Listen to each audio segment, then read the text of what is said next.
디지털 세상이 찾아오면서 이제는 하루에도 어마어마한 자료들이 생겨나게 됐는데요. 2015년에는 7.9제타바이트나 되는 규모의 데이터가 생성될 것으로 예상됩니다. 1제타바이트는 10의 21승이나 되는 방대한 양인데요. 이러한 방대한 데이터를 처리하는 기술이 함께 발전하면서 우리 삶은 더욱 편해지고 있습니다. 빅데이터는 실제 미국의 선거 전략에 활용되기도 했고 범죄를 예방하는 데도 사용되고 있는데요. 앞으로는 맞춤형 의료 서비스가 가능해지고 기후변화, 자원 고갈 등 재난을 극복하는 데에도 사용될 것이라고 합니다. 빅데이터가 세상을 어떻게 바꿀지 과학 미래를 열다에서 확인하시기 바랍니다.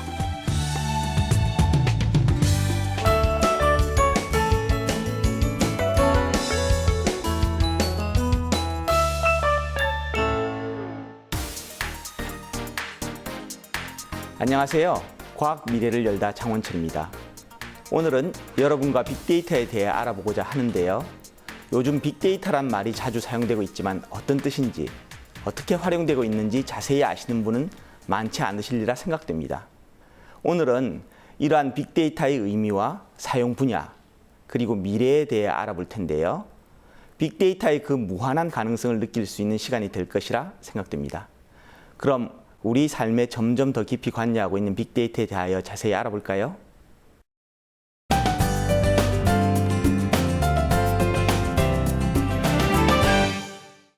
언제부턴가 급속도로 디지털이 확산되면서 우리 주변에는 규모를 가늠할 수 없을 정도로 많은 정보와 데이터가 생성되고 있습니다.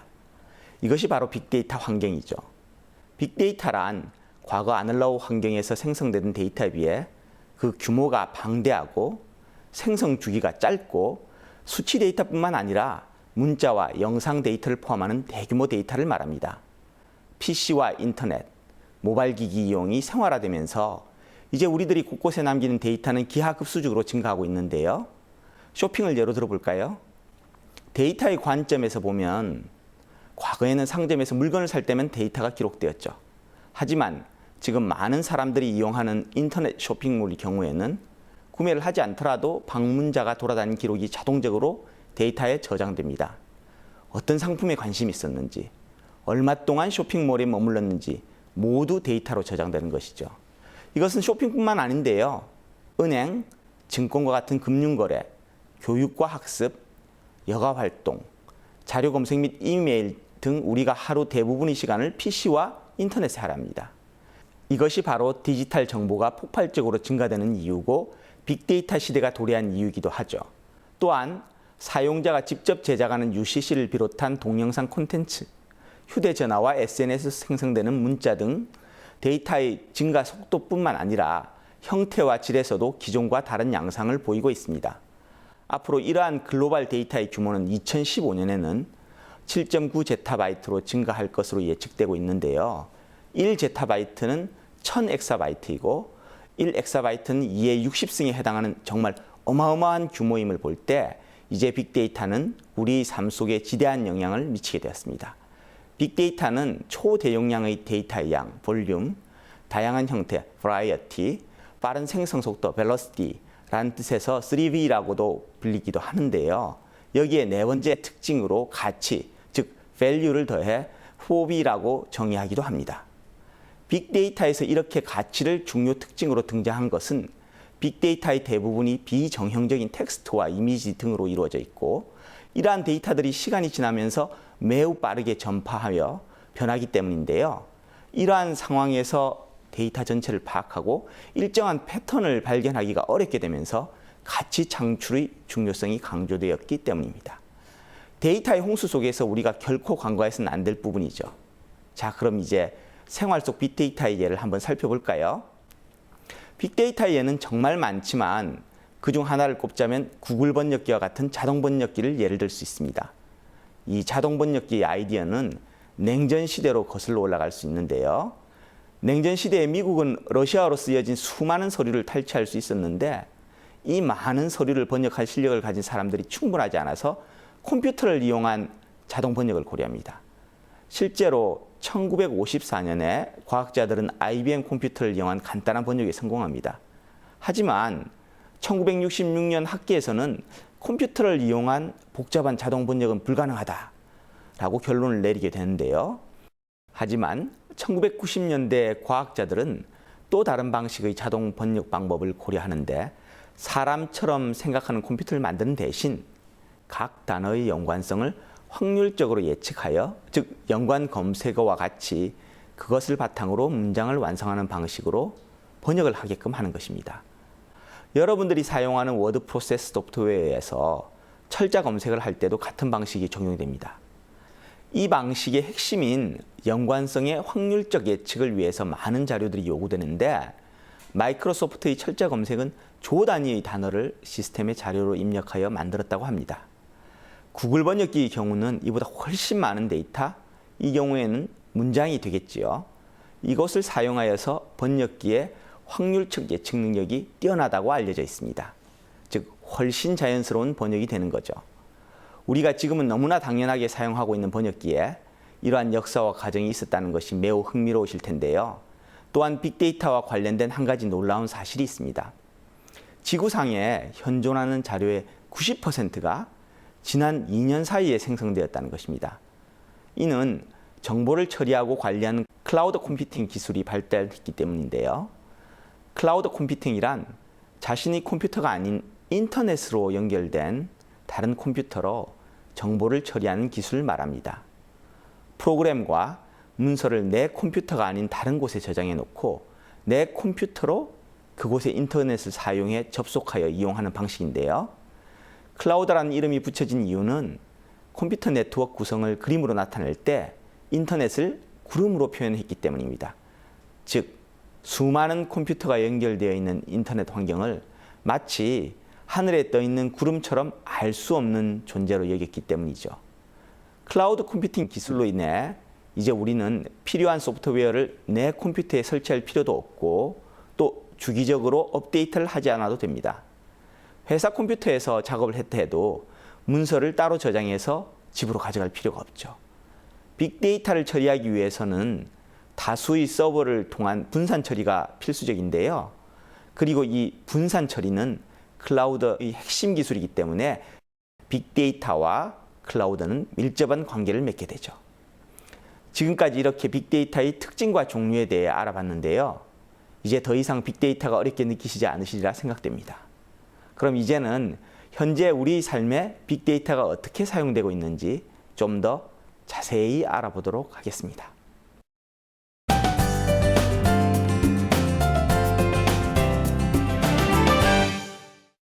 빅데이터는 우리가 생각하는 것보다 훨씬 더 생활 깊숙이 자리 잡고 있는데요.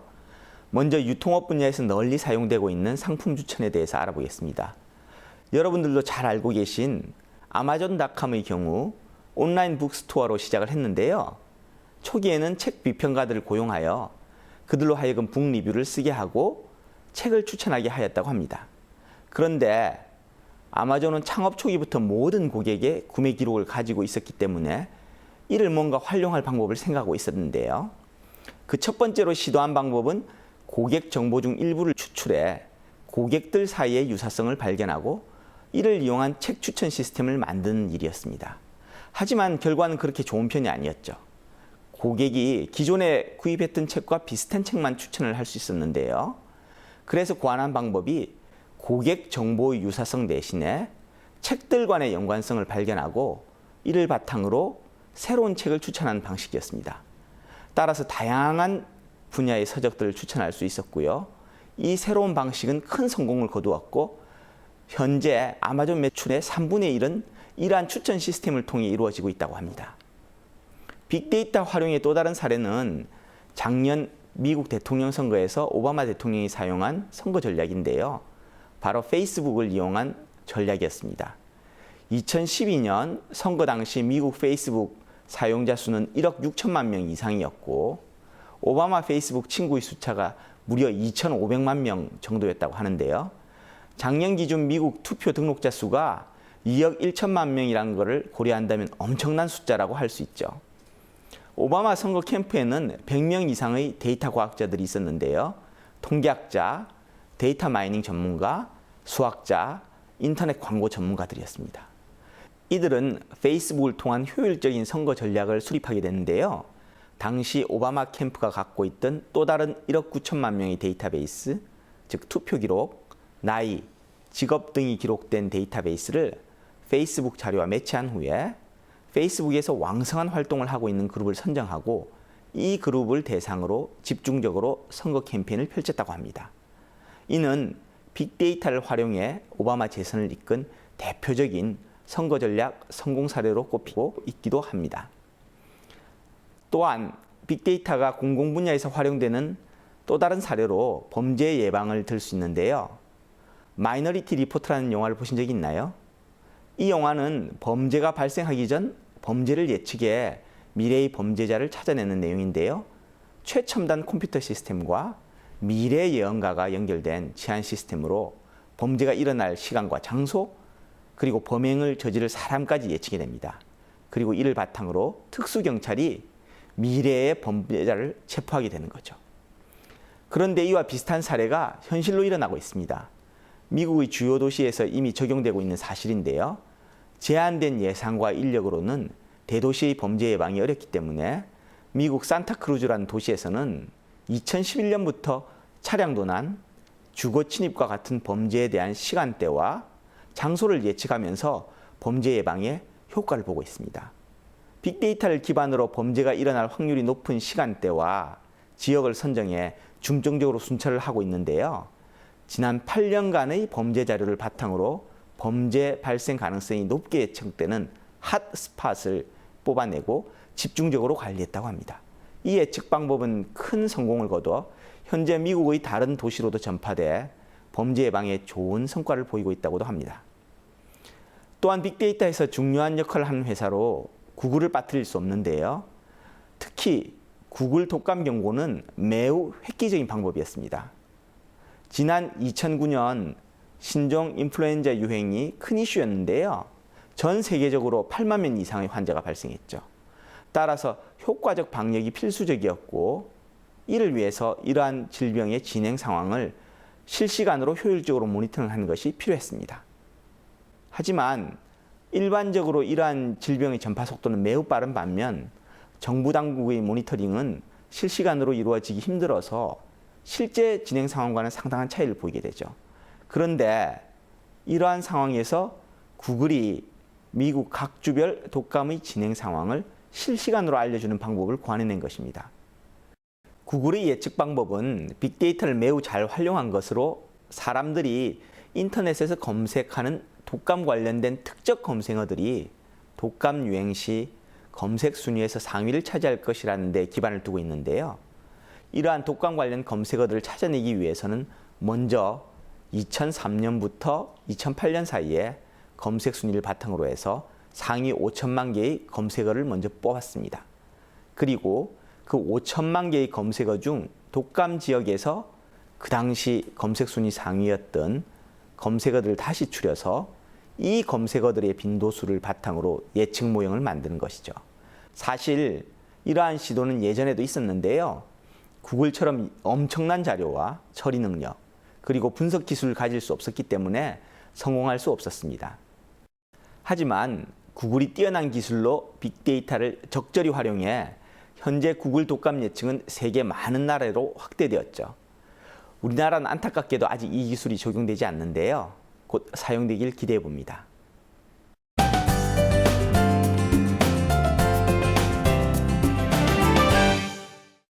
그럼 이제는 빅데이터의 미래에 대해 살펴보겠습니다.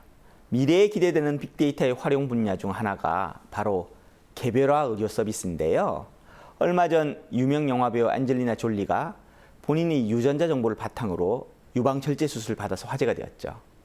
안젤리나 졸리가 자신이 가진 희귀한 특정 유전자의 정보를 바탕으로 본인이 유방암에 걸릴 확률이 87%로 추정된다는 걸 알았다고 하는데요. 그래서 유방절제 수술을 결심할 수 있었다고 합니다. 특정 유전자와 질병과의 관련을 알기 위해서는 질병 보균자와 건강한 사람들과의 유전자 정보를 비교하는데요. 한 개인은 몇천 개의 유전자를 가지고 있기 때문에 그 정보의 양은 어마어마하죠.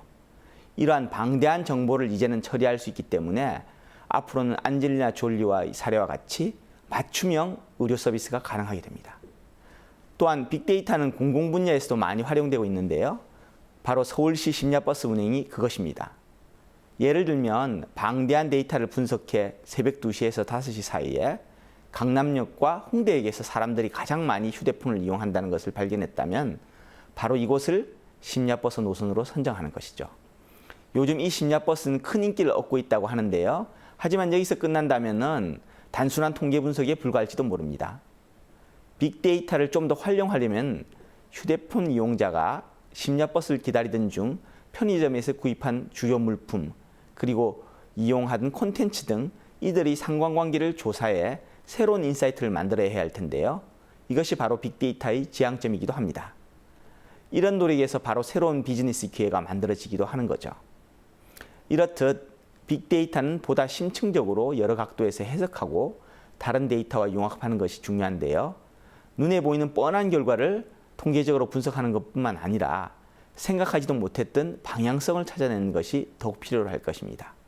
또한 빅데이터의 활약은 여기서 끝이지 않습니다. 국립재난안전연구원은 범정부 차원에서 최초로 빅데이터를 국내 재난 분야에 접목시켰는데요. 빅데이터를 기반으로 미래 재난을 예측해 미래의 기후변화, 자원 고갈, 금융위기 등 다각적 중장기 위험 요소를 사전에 발견해 이것을 정책과 연관시켜 새로운 집행체제를 마련한다는 목표를 세웠습니다. 또한 주요 재난별 시나리오를 개발하고 부처별로 분산되어 있는 재난관리 정보를 연계해 재난 발생 시 신속한 상황 판단과 의사결정을 할 수 있도록 준비 중입니다. 이것이 성공한다면 앞으로 재난의 위험성은 완화되고 경제적 손실도 절감할 수 있을 것으로 기대됩니다. 또한 현재 빅데이터를 일부 기업만 사용하고 있지만 앞으로는 제조와 물류, 소매점 등 전 영역으로 확산될 텐데요. 이처럼 빅데이터는 사회 곳곳에 전반적으로 활용돼 앞으로 그 적용 영역이 더 다양하게 확장될 것으로 보입니다. 이미 전 세계가 질병 관리, 치안 강화, 산업 경쟁력 확보, 물가 안정 등 다양한 분야에서 빅데이터를 활용하거나 그 응용을 모색하고 있죠. 하지만 우리가 주의해야 할 것이 있습니다. 바로 개인정보 누출 문제인데요. 2006년 미국의 AOL에서 사용자들의 검색 정보만을 연구 목적으로 공개를 했는데 이 검색 정보만을 바탕으로 실제 개인 신상 정보가 드러난 일이 속출했습니다. 이 사건 때문에 AOL의 주요 간부들이 사임을 하는 사태로 이어지기도 했고요. 이처럼 빅데이터는 우리 생활에 획기적인 편리함을 가져다 주었지만 개인정보 누출과 같은 엄청난 위험도 동반하고 있기 때문에 이 부분에 대한 보완이 반드시 필요할 것입니다.